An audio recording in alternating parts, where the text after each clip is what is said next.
Have you ever noticed how different a place feels at night? When the lights are low, the world is quiet, and you realize there's no one coming if something goes wrong? Why do so many disturbing stories begin during night shifts? When you're alone with your thoughts, surrounded by empty hallways, dark windows, and the uncomfortable feeling that you're being observed without proof? I've spent years investigating cases tied to overnight work, security guards, hospital staff, dispatchers, factory workers, and a pattern always emerges once the sun goes down. People assume the danger comes from exhaustion, from imagination, from boredom, but that explanation never accounts for the consistency of what happens next. The same types of incidents, the same slow buildup, the same moment when someone realizes the job they took for quiet, predictable hours has placed them in a position where no one is watching out for them anymore. Night shifts strip away witnesses, distractions, and safety nets, leaving you alone with whatever shares the space when the rest of the world sleeps. And once you understand that, you start to see why so many people later say the same thing in hindsight.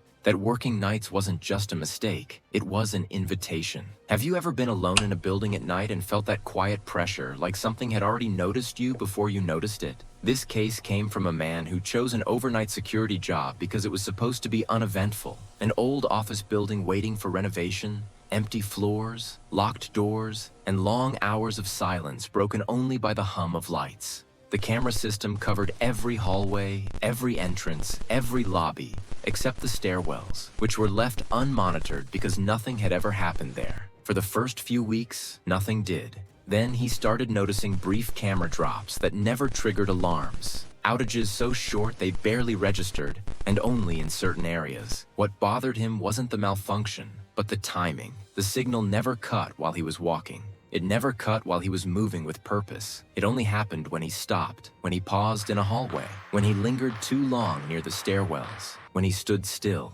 listening to a feeling he couldn't explain. The longer he stayed in one place, the heavier the silence became, like the building was waiting to see if he would notice it back. One night, unsettled by the pattern, he stopped in the center of a dark corridor and slowly turned in a full circle, just to prove to himself nothing was there. Later, reviewing the footage, the camera showed him alone, exactly as expected, except for one detail that made him shut the system down and leave the building for good. The timestamp moved normally. His body stopped turning when it should have, but in the glass office door behind him, his reflection didn't stop at the same time. It kept moving for a fraction of a second longer, finishing the turn after he had already gone still, as if something inside the building needed an extra moment to let go. He never worked another night shift after that, because once you realize a place reacts when you stop moving, you start to wonder how long it's been watching, and what happens when you don't walk away in time. There's a story about a night shift dispatcher who spent hours alone in a small communications office, surrounded by static lines, blinking lights, and the faint hum of the building's ventilation.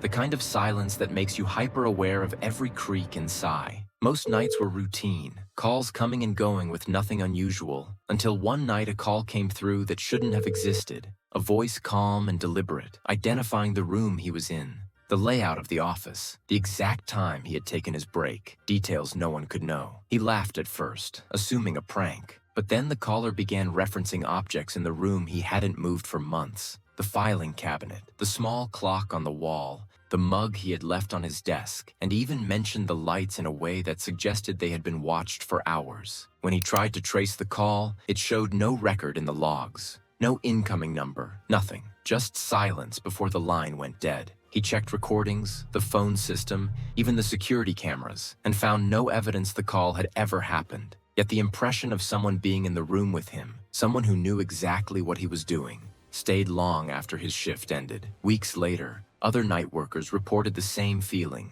the same phantom calls, always in the same office, always around the same hour. And he began to wonder whether some places simply answer when the world goes quiet, whether the silence itself listens, and what it chooses to say when no one else is there to hear. There's a warehouse that ran around the clock, and one night shift worker began noticing small things that didn't add up. Footsteps echoing in empty aisles when he was the only one on duty. Forklifts left running in spots he hadn't touched. Pallets shifted just slightly between checks. At first, he thought he was imagining it, exhaustion playing tricks, until he checked the shift logs and saw another name listed as present during the same hours. Someone who didn't exist. A worker who had never been hired, whose time cards were consistently recorded over months, always overlapping with his own. He asked colleagues colleagues, supervisors, human resources, and no one had ever seen this person. Yet the evidence remained, consistent and impossible to ignore. Some nights he felt eyes on him from the shadows, a presence that mimicked his own movements, stepping when he stepped, pausing when he paused, never confronting, never leaving,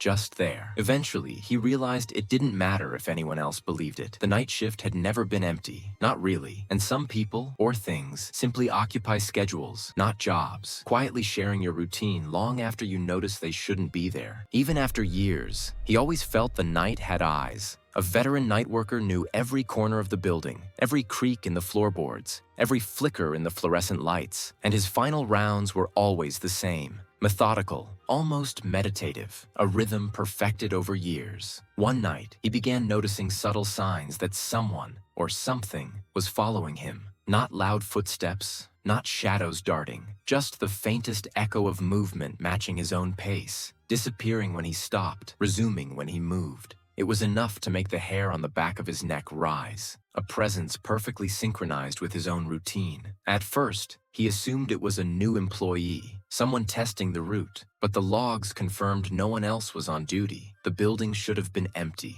That's when he remembered the story of a worker who had died here decades ago, during a night shift that ended in the exact same pattern. Same floors, same silent repetition. As he completed his rounds, he felt it again, perfectly matching his movements, and realized that some routines simply never end. When he finally stepped outside into the cold morning air, he couldn't shake the thought that tonight's shift might not truly be over, that whatever followed him would return again, quietly, waiting for the next person to walk the floors alone. After years investigating cases tied to night shifts, patterns emerge that can't be ignored. Buildings, offices, warehouses, and empty hallways seem to hold more than just silence. They remember, they watch, they respond, they imitate, and sometimes they even continue routines long after the last human has left. The people I've spoken to, the workers who returned shaken, often say the same thing. It wasn't a single moment that terrified them. It was the realization that these quiet spaces don't wait for you to notice. They already know. And once you understand that, it's impossible to walk alone at night without feeling watched, without wondering if the faintest echo of movement, the briefest glitch, or the slightest shadow is just the building, or something that has never left it. So next time you take a night shift, or walk through empty halls, consider this. Maybe the night isn't empty. Maybe it's simply waiting, and maybe, just maybe, it remembers you too.